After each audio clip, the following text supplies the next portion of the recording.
What up, y'all? John Murray here, and I want to say thank you for tuning in to the YouTube playback of my Facebook Live series, Let's Talk Live. Now, because this version is not live, you won't be a part of the interactive conversation, so don't look for a shout out. You won't be getting one. However, enjoy the Hot Topics dialogue and follow me on Facebook at Jawn Murray World. That's JAWNMURRAY World, so that you can catch a live broadcast and be a part of the conversation. Now, let's join Let's Talk Live, already in progress. Because somebody's gonna ask what am I drinking, and I'm back on Starbucks pink drinks. So it's coconut milk, strawberry acai, and dehydrated strawberries. It's not on the menu at Starbucks, so it's on the secret menu. So you have to know to ask for it. The pink drink, ask for it when you get there. Couple things before I get to completely rocking and rolling. My good friend Carla Hall, formerly of The Chew, has a cookbook out. Carla Hall's Soul Food. She is redefining how people view soul food. Listen, I love soul food. I'm not ashamed about it. Don't make no bones about it. I like to eat it on Sunday and holiday and as often as I can. But soul food doesn't have to be the stereotypical soul food that you think of. It shouldn't make you sleepy. You shouldn't have the itis. It doesn't always include pig feet and chitlins and hog maws. No, soul food is food that is birthed from the African diaspora. And it originates in the South, and people have evolved soul food, and they're doing high-end soul food. And so Carla explores all of this. This is recipes and stories of our heritage and our culture, and this is an amazing cookbook. And for somebody, I know somebody's going to ask, where's Carla Hall? I missed The Chew. We all missed The Chew. But she's been now on, you can see her on GMA Day, the replacement for The Chew, the afternoon version of Good Afternoon America. But this has some wonderful recipes in here. I'm going to probably try the oxtails really soon, but she has, let me tell you some of the stuff she has in here. Pickled squash. Look at there, pickled squash. Carla has that in her book. Trying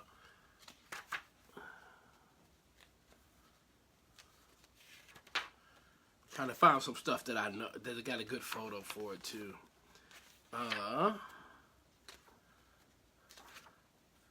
Oh, look at this. Sea Island shrimp and grits. Look at that. Ain't that wonderful looking? That don't make you what you want to lick your phone or your computer or whatever, iPad, Android, you know. And then, you know, she's got some of the story of how she, you know, went on this journey. So check out Carla Hall's Soul Food. Also, on the last episode of Let's Talk Live, I promised to do a giveaway with April Ryan's Under Fire, and forgot to do it during the broadcast. I still, weeks later, have not come up with a way to be able to do this giveaway. So, I think if you email me at Jawn, JAWN, at alwaysalist.com. I will select a winner out of the emails. So title your emails April Ryan Book. And then, but don't send your emails until after the broadcast. I'm going to ask you a question at the end of the broadcast, and you'll have to answer it in the emails. And the first person to email me will get April Ryan's Under Fire. The book is selling really well. It's in its third printing already. So if you have not gotten this book, you should get it. I'm going to gift somebody this one copy here of April Ryan's Under Fire. She's actually on CNN right now, but don't turn me off to turn her on, because I'm more important right now, you know? Catrice Hatton said, I miss you being an influencer for Cadillac. You know, I've never been an influencer for Cadillac. Cadillac and the GM brands used to invite me on some of their events and excursions and things like that when I was working as a media journalist. And then they had a shakeup in their diversity department there, and the executive there, they brought in a new executive who wasn't interested in working with me. And she just, was engaging people that she wanted to work with. So, and I believe in working with people that want to work with me. Suffice to say, the woman ain't there anymore. So, and I don't see them doing a whole lot in the marketplace, to be honest with you. I've not seen GM at events or functions that I'm at, and I'm at some really good events that you would think that they would be at, because they used to be at them. So, and Cadillac is a part of General Motors, for those who don't know. So, yeah. And today is National Donut Day. National Donut Day. So, happy National Donut Day to you. I don't know who comes up with these days, but ones like National Donut Day I really like. So, have you had a donut today? Will you be having a donut today? For anyone who just signed on that I may have missed, sorry that I didn't get a chance to say hello to you. But make sure that you follow me on YouTube. Subscribe. YouTube.com/Jawn Murray, JAWNMURRAY. Try my best to eat this donut very nicely and not be tacky and chew with my mouth open and all that stuff. But it's hard to do, having conversation and eating donuts live. What else? Oh, follow me on Instagram. And my full name, Jawn Murray, JAWNMURRAY. And make sure you check out alwaysalist.com. All right? A couple more things, and then we're going to get to a couple topics. Because I'm late. I'm going to lick my fingers, because my house, my donut, my rules. I want to thank the people from OOO Traveling for sending me these wonderful luggage pieces. If you go on my Facebook page, my Instagram page, and on my Twitter page, I'm talking about OOO Travel. OOO. No, not the radio show that I used to be on, but OOO Travel. It stands for out of office. Because I'm gone. I'm not here to work. Ooh, I'm putting glaze for my donut on the bag cover. So this is the navy blue model. This is the carry-on. I actually used it to go to Dallas to go host the Salute Her Awards in Dallas with Yo-Yo and Layla Muhammad, she was on the Morning Dose. Some of you may have watched it on the CW. She's on the CW 33 in Dallas. But it's a really comfortable bag, and it has this back pocket here to put your external charger. So you put your external charger in here, and then you can plug your phone, and this came with it in this little bag. Charge your phone while you're waiting on your airport. Or if you're going international, they have an adapter, so your bag and your plugs work in every outlet all over the world. Isn't that pretty cool? So thank you, OOO Travel. And it's very lightweight. So I had this bag from another brand, paid a lot of money for it, and it was heavy before I even put my luggage in it. So I had what was it? What do you call it? A pinched nerve this summer as a result of my luggage. It's kind of crazy, right? Wait a minute, I gotta finish this donut because it's Happy National Donut Day because it's really good.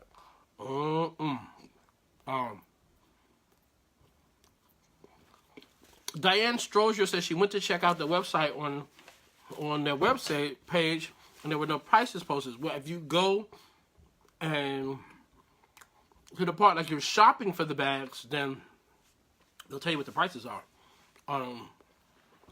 Sounds like you're looking at the place where it's kind of like the catalog or whatever. My condolences and prayers to the family, friends, and fans of an incomparable jazz musician, Roy Hargrove. He died at the young age of 49. I saw him maybe about 5 years ago at the North Sea Jazz Festival on the beautiful island of Curacao.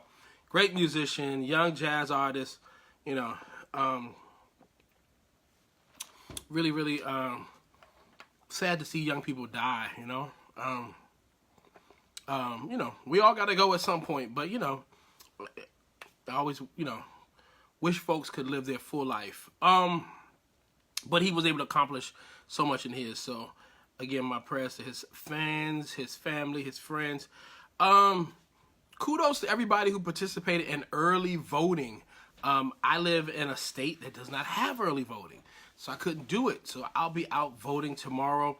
But do you know we have had record-breaking turnout for early voting in general, but particularly for young people, millennials, folks that are in that 18 to 29 age demographic. Compared to 2014 in early voting, Arizona is up 217%. Florida is up 131%. Georgia is up 415%. Michigan up 128%. Nevada up 364%.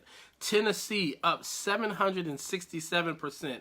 Texas 484%. Let me tell you why Texas is so significant. Because Taylor Swift came out and endorsed a Democratic candidate in Tennessee. Now, Taylor had never gotten involved in politics before. She had never spoken about her support for any candidate. She thought being apolitical, meaning not getting involved, would be best for her. But she was so repulsed by the Republican candidate in Tennessee that she came out and endorsed it. What that's going to do is it's going to cause problems in households. See, Tennessee overall is a red state. Now, I love the city of Nashville. Nashville is an amazing city. It's so diverse. It's so multicultural, has an amazing music and arts and culture scene there. I mean, so many people are moving to Nashville. 100 people move there literally every day. And it's so diverse that at some point it could probably begin to turn that red state purple at least. Just, kind of like how other big multicultural metropolises in other cities impact the overall liberal-leaning nature of the entire state when it comes to voting.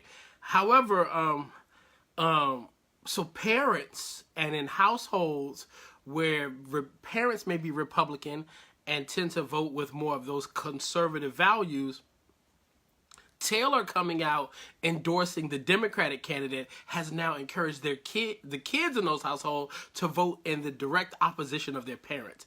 And that's something that people aren't factoring in. And I think she has significantly contributed to the 448% of people 18 to 29 who are early voting, let alone going to show up tomorrow. So kudos to Taylor Swift. And then, Georgia, Florida, those are very important states. Georgia, Stacey Abrams could be the first African-American black woman governor in all of the United States. That's an amazing feat that she's going to accomplish come tomorrow, even despite all the voter suppression and everything that's happened. And I'm so glad Oprah Winfrey and Barack Obama and all these amazing people, Will Ferrell, John Legend, have all gone down there to support her and to rally for her. And then down in Florida, we have Andrew Gillum, who, we're rooting for because, he's going up against a racist. I love when he told that guy, he said, "I'm not saying that you're racist. I'm just saying that the racists think that you're racist." That was a brilliant line. And then Texas. Texas is a state that is known for having low voter participation. It is also a red state. And, with cities like Houston and Dallas that have huge percentages of African American, you would think they would make more of an impact. So I'm really genuinely hoping that the people of Texas, particularly those who are coming out to vote for Beto O'Rourke, are going to make a significant impact because he could help us make some strides in turning the Senate blue. Let me tell you, for those who have not been paying attention, for those who are watching too much of the have and the have-nots or too much of the Word Network, or all you do is get your news from Instagram and social media and Facebook, if the Senate and the Congress turn blue, you could wave bye-bye to that racist, bigoted, sexist, demagogue, xenophobic, orange man occupying the White House. And then he'll probably go to prison for all his corruption, and we'll be yelling, "Lock him up! Lock him up!" lock him up. And they can lock him up. They can lock that son-in-law up. They can lock his daughter up. They can lock up Lottie, Dottie, and everybody. They all gotta go right now. But whatever the case, just be a participant in this year's election. I've decided not to allow this year's the midterm election to stress me like the 2016 election did. I was in my bed for 2 days. I did TV One's election night coverage with Roland Martin. It was very stressful. I left the broadcast early once I realized how the things were going to turn out.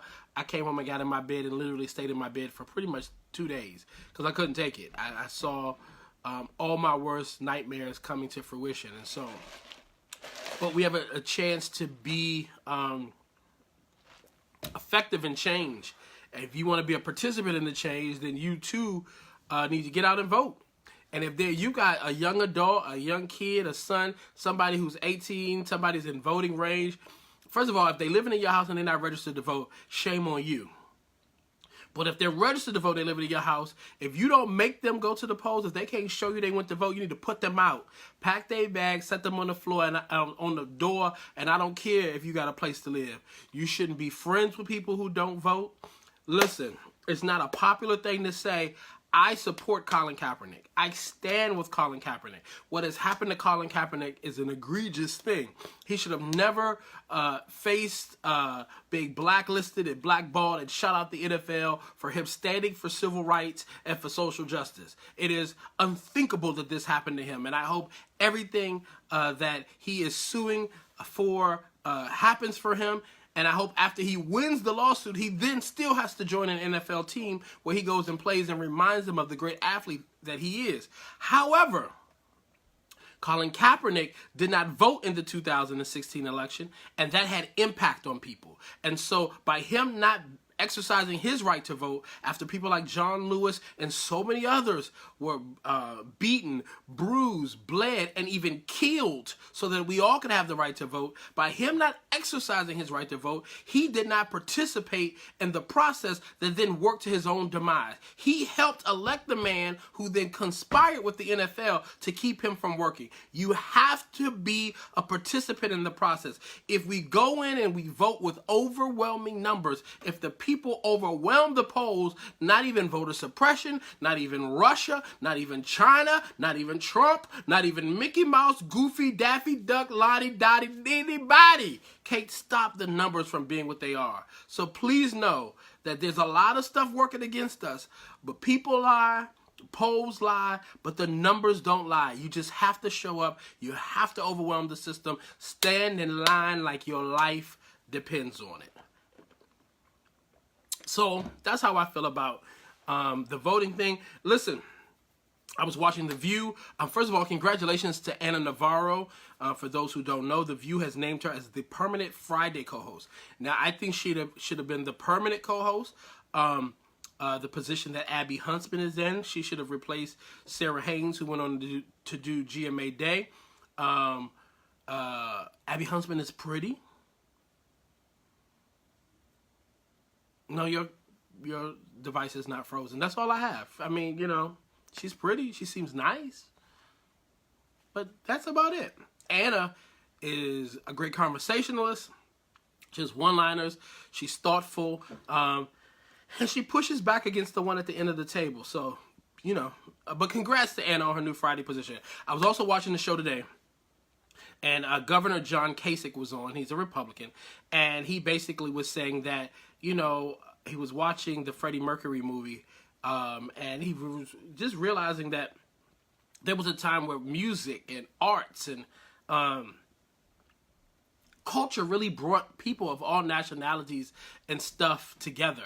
And the truth is that, you know, he said that, you know, like the civil rights movement was, I mean, the church and the Christian church was so significant in pushing forth the civil rights movement. And, you know, the church, particularly the black church, has gotten way too quiet on issues like civil rights and social justice. These preachers are so interested in working their own agenda, their own objectives, and some of them have gotten so rich that they're more interested in voting Republican to benefit their bottom line versus supporting democratic causes that really impact the people in the pews that have helped them to become rich, that it just has really compromised the whole process. You know, I really wish I could start a commission and we could go around to some of these black churches, and everybody who got a photo of Martin Luther King on the wall, we tell them, you got to take it down because you're not living his dream. You got to take that photo down of Dr. King because you're not doing his work. You know, you out here serving a solo mission. You know, all those preachers who went to the White House to meet with Trump, you know, and got played and signed a non-disclosure agreement saying they wasn't going to waiver, not going to ask any questions when they got there. And they got pimped. And when you got to spend 3 and 4 weeks explaining why you went to the White House, God didn't tell you to go there. And so, but, you know, and then all this, I'm not black, I'm not white, I'm human. No. Oh, I'm not black, I'm not white, I'm Christian. No, you're black and they're white. And we could all coexist together in Christian fellowship. But the reality is that we are who we are. And we live in a country that systematically works against brown and black and people of color. And this country is just as sexist as it is racist. Hello, somebody. Because if it wasn't as sexist as it is racist, then Hillary Clinton would be president of the United States. Hello, somebody. This country is really an institution that is set up for the benefit of white men. Truth be told, Don Lemon said something very similar to it on CNN the other night. There are people who ain't happy about it, but it's true. But the problem that we're having with some of these black churches is that some of these black pastors are working so hard themselves, or have the misbelief that they are white men as well, that they are selling their soul and their community for acceptance in a community that really wishes they would be their slave. I ain't calling no names. I'm not going to personalize the situation. All I'm going to say is there are not a lot of Republicans that I agree with. Now, I got some Republicans that I'm friends with. Shout out to my homie, Shermichael Singleton. Shout out to my friend, Tara Setmeyer. I don't know Anna Navarro. I'm sure we would get along. I have some Republican friends. But I don't agree with them on a lot of fundamental issues. And Governor John Kasich, I just thought he made a great point when he talked about the impact of the church on the civil rights movement, and we've lost that. With the exception of Jamal Bryant and pastors like him, Howard John Wesley at Alfred Street and Hart Ramsey, and there's only a handful of black pastors who have become activists. Otis Moss out of Chicago, and what's my brother's name out of the Carolinas? Reverend Barber. You know, these guys are just out there. They're doing it. They're making us proud.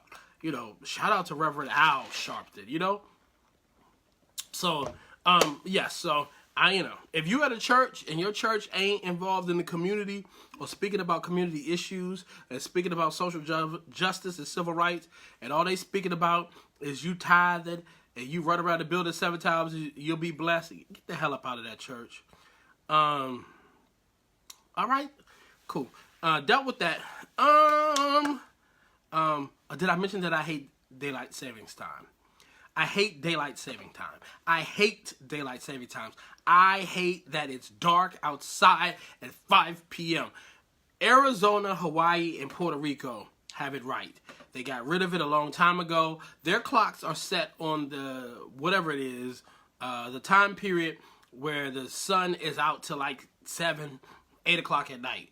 It varies, depending on where the earth is or the axis and all that stuff. But the reality is that I want them to stop messing with the clock. If I was at one of these political town halls or one of these debates, the question I would be asking is, can we put the clock on one time and stop changing it so that it doesn't get dark at 5 p.m.? Most people don't know this, but the last non-entertainment job that I had when I worked a 9 to 5, I worked for a lobbying firm in DC called the American Highway Users Association. And one of the stats that I remember from working that job many, many moons ago is that this particular week, when the clock is first changed when we fall back and it gets dark at 5 o'clock, more accidents happen in the United States than any other time of the year. Why? Because people aren't used to driving home in the dark, and all of a sudden you're driving ram smack in the back of somebody. So for the driving safety, for accidents, for children, all this stuff, just stop messing with the clock. All right? But if we're going to roll the clock back, can we roll the clock back to 1972? It was January 13 and 14. I was not here because I don't know. Some of y'all can't figure my age out, which is a good thing, but I ain't that old. January 13th and 14, 1972. It was the day that Aretha Franklin recorded what was going to be the best-selling gospel record of all time, Amazing Grace.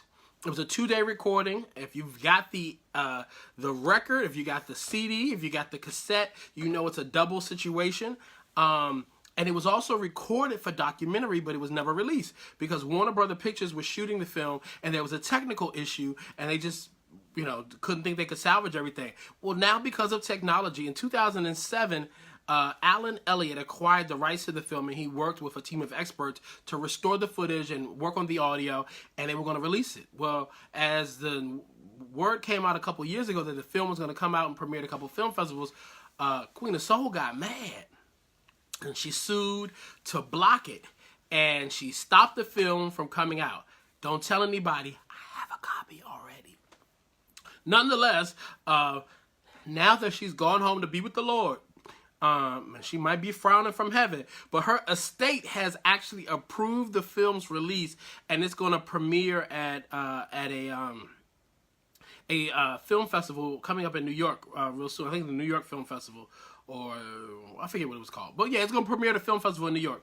I can tell you the documentary is really great. It is a good time watching this vintage church service and watching this R&B pop superstar sing these amazing gospel songs that have impacted the church and the gospel landscape for a long time. You will enjoy this. You really will. It's Aretha like you've never seen her before. For those who have the album, clearly you've heard it before. But there's a good time in this documentary where Cassietta George and some of them late singers get to shouting and carry on. It's pretty wonderful. So, I got a lot of emails, a lot of posts of people asking me, "Oh, can you please mention Kanye West?" He says he's distancing. I can't talk. He is distancing himself from politics after that whole little kerfuffle with Candace Owens. I'll keep it real simple. Kanye West is a mentally ill rapper who's admittedly off his meds. I don't pay him any attention. I don't take anything he says seriously. And I think Candace Owens, Donald Trump, and anybody else who's exploiting a mentally ill person, admittedly off their meds for their own benefit, should be taken up on charges of exploiting the mentally ill. So that's how I feel about Kanye West. And we're moving on. All right. You guys know I am a lifelong WWE professional wrestling fan. I love WWE, but I also love the indie companies that are really growing. You know, Ring of Honor and Maryland Championship Wrestling, and there are a lot of just smaller companies that are just really making an impact. MLW, Major League Wrestling. I appreciate all these companies because I'm a wrestling fan. My grandmother was a wrestling fan, and so it. I was a young adolescent when my grandmother died. But that's one of the things she left with me. So I was very disappointed in WWE for two reasons last week. First and foremost, that they did not cancel their pay-per-view show in Saudi Arabia, despite the fact that a bipartisan group of senators, both Republican and Democratic senators, came out and said it was a bad idea following the murder of the Washington Post reporter by the Saudi government for an American company to go over there and do this sporting event that was being paid for by the Saudi Arabian government. Apparently, WWE did a deal with Saudi Arabia that's rumored to be about like $450 million overall. They went over and did this pay-per-view. I did not watch it because I was in protest. I thought it was an awful thing that they would go do this, particularly being that they're supposed to be such an all-American company. But, you know, there's some interesting dealings there. You know, the company is run, the chairman is Vince McMahon. His wife, Linda McMahon, does work for the Trump administration. And so I just, you know, I felt bad for the guys who had to go. I commended John Cena and Daniel Bryan for saying, I'm just not going to go. They pulled out of the show. They're two of the biggest stars in the business right now. But WWE did not pull out. And I think it was a poor representation of that company. And it was a decision that will haunt the image of that company for a long time to come. In addition to them making the questionable choice to still go to Saudi Arabia, apparently Hulk Hogan returned. Now, for those who don't know, Hulk Hogan was pretty much banished from professional wrestling. He was thrown out of the WWE Hall of Fame. His likeness was removed from their website because Hulk Hogan was involved in a sex tape scandal however many years ago. And on the sex tape, in addition to him having consensual sex with his best friend at the time, Bud the SpongeBob, or SpongeBob Bub, or some radio personality that most of y'all have never heard of. He had allowed his wife to have sex with Hulk Hogan, but Hulk Hogan didn't know that they were recording him. And so as they're having sex and going through their post-sexual pillow talk scenario, he goes into this whole entire racist rant where he was mad that his daughter, Brooke Hogan, who was an aspiring R&B singer, was sleeping with this black guy. He dogged the black guy out. He used the N-word multiple times and said, you know, if there was a black guy that was going to be sleeping with his daughter, at least he wanted him to be a multi-million-dollar NBA black guy. It just levels and levels of disrespect, stereotypes, racism, and bigotry. Well, Hulk Hogan ended up suing Gawker because of the unapproved sex tape. He won millions of dollars in the lawsuit, shut Gawker down, which, to sidebar, anybody who has out a celebrity sex tape, the whole idea that a celebrity sex tape can be leaked, most of us who operate in common sense and had a remote understanding of the business and the law already knew that your celebrity sex tape could never be leaked. If it gets leaked on a website, all you have to do is hire an attorney. You can sue people who post those clips and all this stuff and make them go away. So the fact that Kim Kardashian and Pamela Anderson and Paris Hilton and all these other people have these sex tapes out, none of them were leaked. They were brokered deals with porn companies, and they signed release forms and made a whole lot of money pretending to be victims. That's factual and actual. Because what Hulk Hogan showed with this thing is Gawker released his sex tape without his permission. He was able to sue. He won multi-million-dollar settlement. It shut down Gawker. He got paid. However, despite his victory with the sex tape situation, we found out that Hulk Hogan is a racist. Hulk Hogan has not come out and apologized to the black wrestlers still in the business, those in WWE, a company he just returned to, or to black people in general. Hulk Hogan has taken a punk move, anytime he's addressed what he did, he makes himself sound like the victim. He doesn't understand the brevity of what he said and the impact that it's had on people like me, who grew up as a super Hulk Hogan fan, with him telling me to say my prayers and eat my vitamins. But apparently he only meant that for young white kids, because he didn't like guys like me, because he really wanted to call me the N-word. So, but WWE brought him back to the company. He made his return at Crown Jewel, despite the fact that some top black wrestlers in WWE have spoken out against his return and made it clear they don't support him being there. They don't want anything to do with him. But WWE has brought back the bigot. On WWE's Instagram page, they posted this image of Hulk Hogan with all these stats of things that he accomplished. And underneath the photo, I wrote, well, you forgot some of his accomplishment. He's a racist. We found out he was a racist in the sex tape.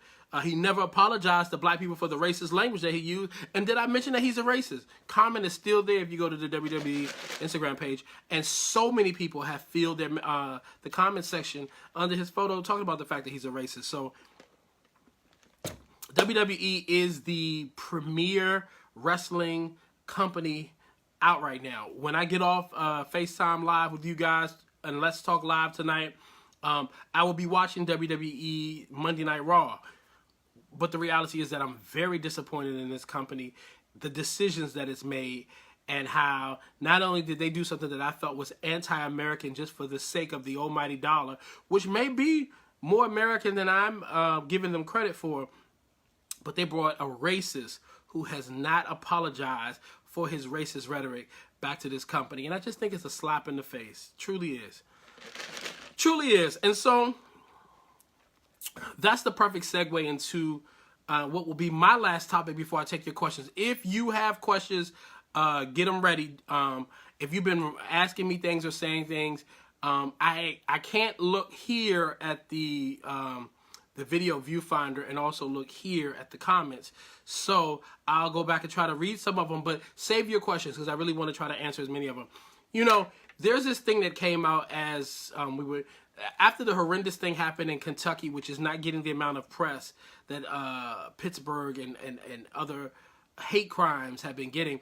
For those who don't know, a white man went into a grocery store, a Kroger store, and killed 2 African-American people after originally trying to go to a black church and shoot that up in Kentucky. And ultimately, when a white customer saw him with the guns and stuff and freaked out, he was like, oh, don't worry, whites don't kill whites, we only kill black people, or something to that effect. I'm paraphrasing. But 2 amazing African-Americans died because of this sick white man who is living in Trump's America. And then you look at what happened with the bomb packages that have gone to CNN and to congressional leaders and to our former presidents and all of that stuff. I mean, I was scheduled to be on television talking Meghan Cain on CNN and HLN that morning. And I got bumped, and rightfully so, because of the breaking news out of New York with the bomb scare. And so when you look at that, and then you look at the man who went to the synagogue and shot up all those wonderful seniors there, people who had survived the Holocaust and stuff, folks were just so outraged by the fact that Trump and his administration took no accountability for the rhetoric, the vitriol, the hatred, the climate that he's created with his racism and bigotry. I mean, this is a man who would not denounce neo-Nazis and racists after Charlottesville. This is a man who was endorsed by the Ku Klux Klan to be president of the United States and David Duke. And it took him a long time to come out and halfway denounce that endorsement.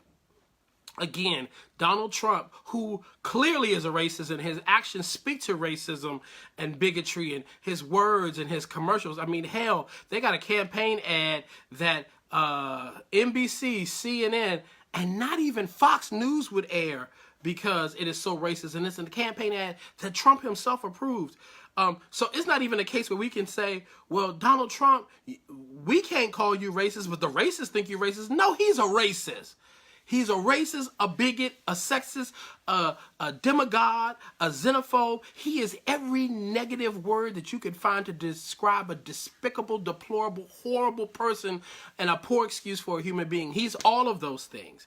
But in this conversation about what happened in Pittsburgh in particular, I find that the new Republican talking point is, well, if we hold Donald Trump responsible, what about Louis Farrakhan? Louis Farrakhan makes anti-Semitic comments. He makes anti-Semitic remarks. How can we hold Donald Trump accountable and not hold Louis Farrakhan accountable? These are one of those situations where I wish I was a full-time commentator at one of the TV networks because by no circumstances and by no stretch of the imagination am I a defender of Minister Louis Farrakhan. A lot of Louis Farrakhan's language and a lot of his rhetoric, I find it dangerous and offensive and disrespectful. I don't celebrate bigotry or hateful language and description of any race or nationality or faith by any means. However, Louis Farrakhan has never been president of the United States.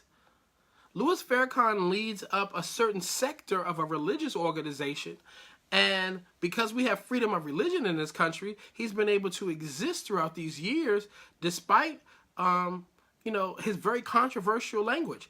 But even though some of his language is hateful and considered racist and anti-Semitic, he's also been very good to his community.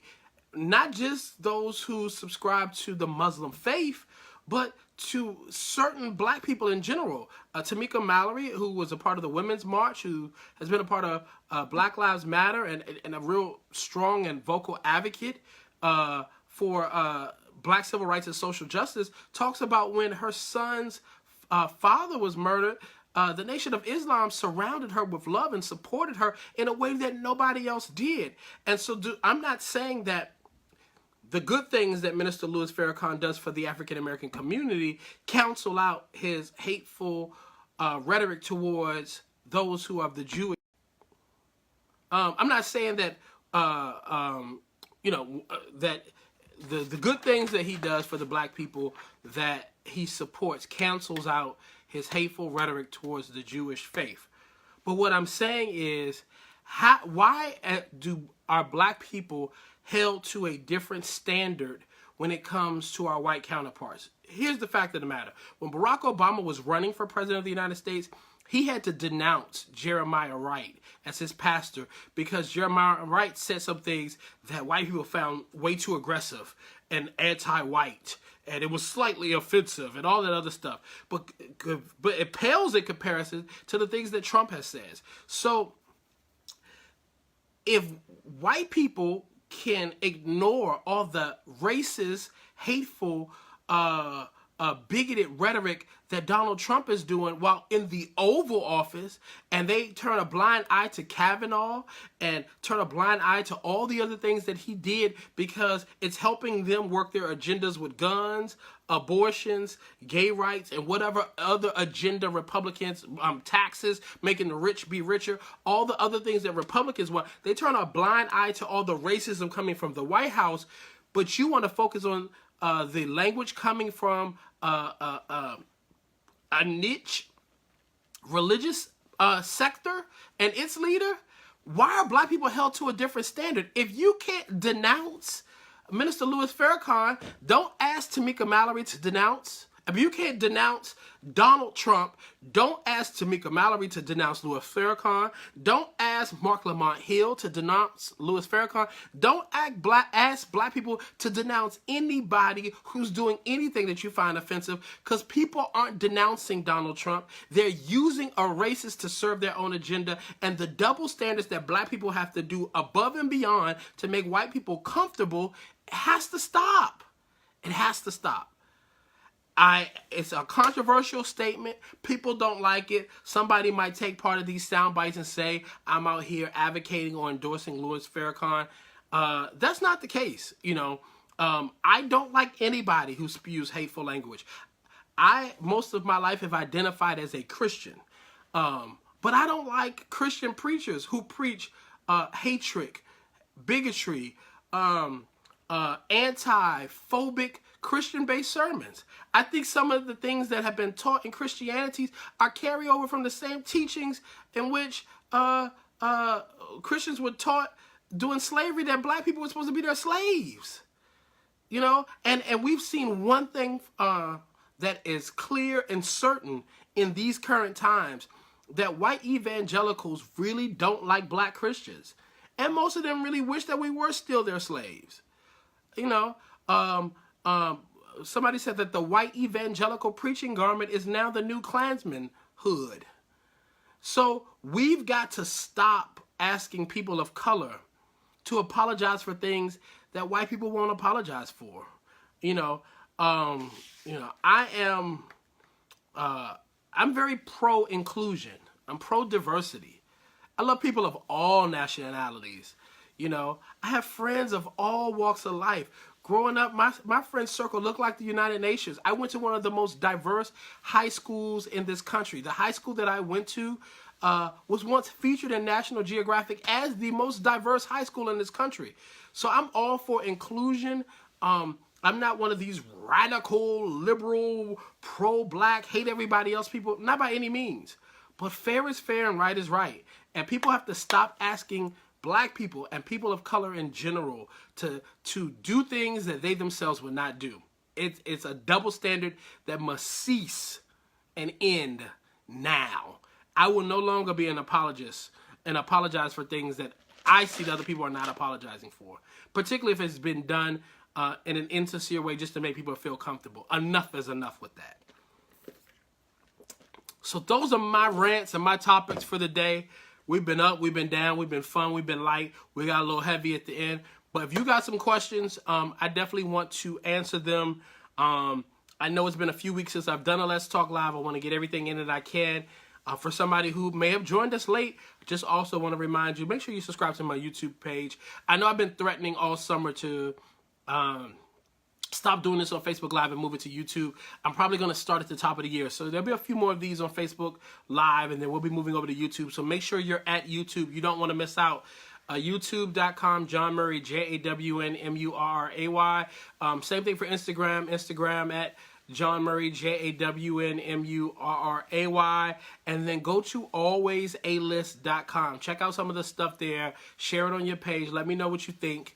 And I have a question for you guys so that somebody can win a copy of April Ryan's Under Fire. April Ryan's Under Fire. What is... That's a good question. Let me see.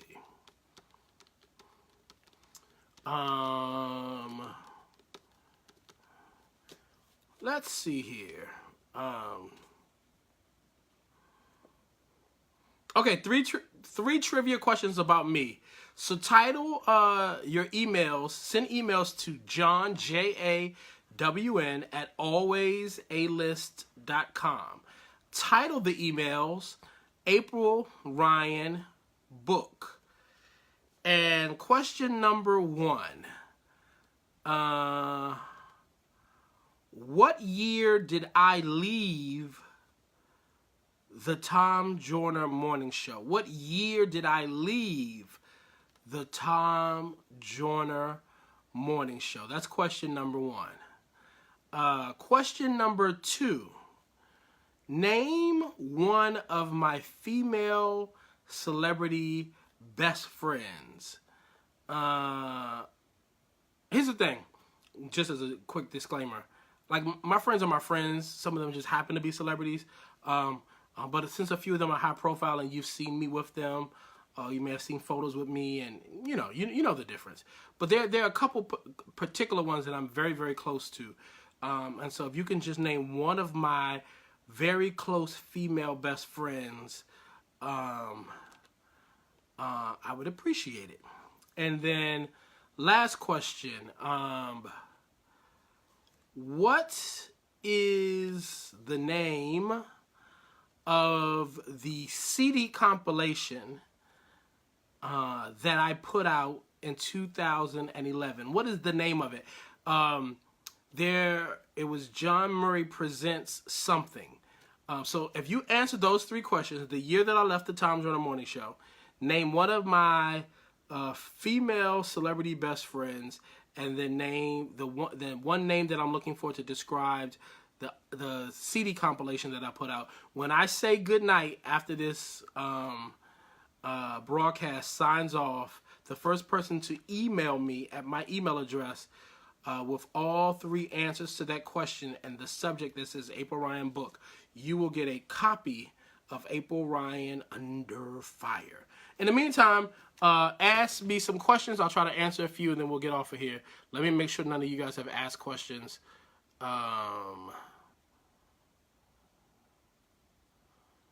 I may have missed. So you guys have just been talking along. I really appreciate it. All right, if you got any questions about things going on, ask them. We're going to talk for like 5 more minutes, and then I'm going to say goodbye. And Tawana Harley, thank you for the happy holidays greeting. Thank you for everybody else who spoke and signed on late. Thank you for everybody who hit the share button. I wish there was a way I could do a contest around the share button.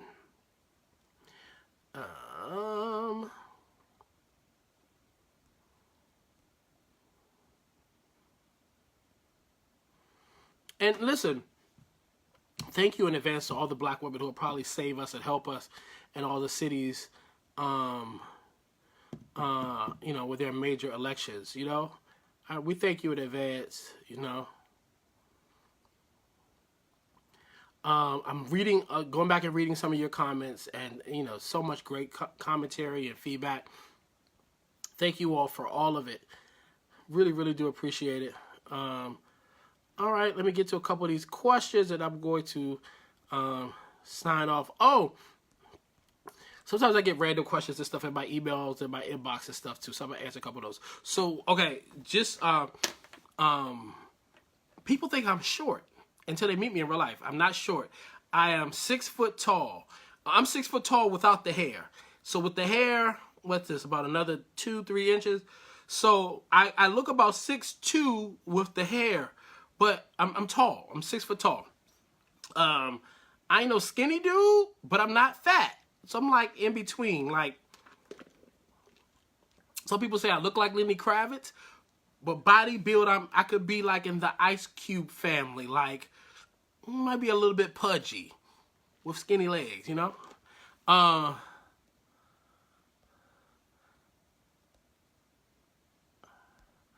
sorry, I'm trying to read this question. Okay, you guys have to ask full questions because the broken questions I can't follow. So, answer a couple other things that people have asked me. So yeah, not short. Yeah, and yeah. Oh, and somebody else asked me the other day, how old was I when I joined the Tom Joyner Morning Show? When I joined the Tom Joyner Morning Show, I was 26 years old. I was the youngest person that had ever done the Tom Joyner Morning Show. But I had an old soul, and I knew a lot about music and veteran music acts and stuff like that. So I was 26 years old when I joined that show. I was a kid. When I left the show, I was there like 5.5 years. Almost 6 years. So I was like, like 31ish. So it kind of tells you my age because I've been off the show now for about 6 years, I think. I left the show 2000 and... Oh, I can't say that because that'll answer one of the trivia questions. So, yeah, so I was young. There are a lot of people who think I look younger than... Like, I must be like Don Lemon and be like 50 plus, but look young because I was on the Tom Joyner Morning Show. But no, I was actually 26 years old when I was on the Tom Joyner Morning Show. So... all right, if y'all don't have any questions, I'm going to go ahead and say goodnight. Because I can't follow a few of the questions because they were a little broken. I think Kim Davis is asking, what does GMA Day ratings look like? I don't know. I know it's a cheap show to produce, so they'll probably stick with it. Oh, Karen Lanier Shelton says, have I seen the new Tyler Perry movie? And if so, what do I think? I did see Nobody's Fool. I thought it was one of Tyler's better movies. I thought it was very subtle as far as not a lot of the overplay-like dramatics and antics in it. Tika Sumpter just shined in that film. Omari Hardwick is just an amazing actor, so engaging on camera. It was funny. It was beautifully shot. I mean, like you just, it was well lit and black people look good on camera and, a couple good sex scenes. And, but overall, I thought it was a solid film. I was glad I saw it and enjoyed it. And I was glad none of the characters died from cancer or AIDS, because those sometimes are go-to themes in a Tyler movie. But it was fun. It was fun. It had a very Tyler kind of ending. But overall, I thought the movie was well done, and I enjoyed it. Did anybody else see the movie? What did you think? CC LeGrand said, do we send the email once you sign off altogether? Yes, send the email once I sign off. The email should be titled April Ryan Book, and the 3 answers should be inside. I will email the winner back and tell you and get your address information so I can send the book out. Let's see. Okay, a couple of you guys really like Tyler's movie. I've not seen Bohemian Rhapsody, Adrian. Yeah, I have not seen it.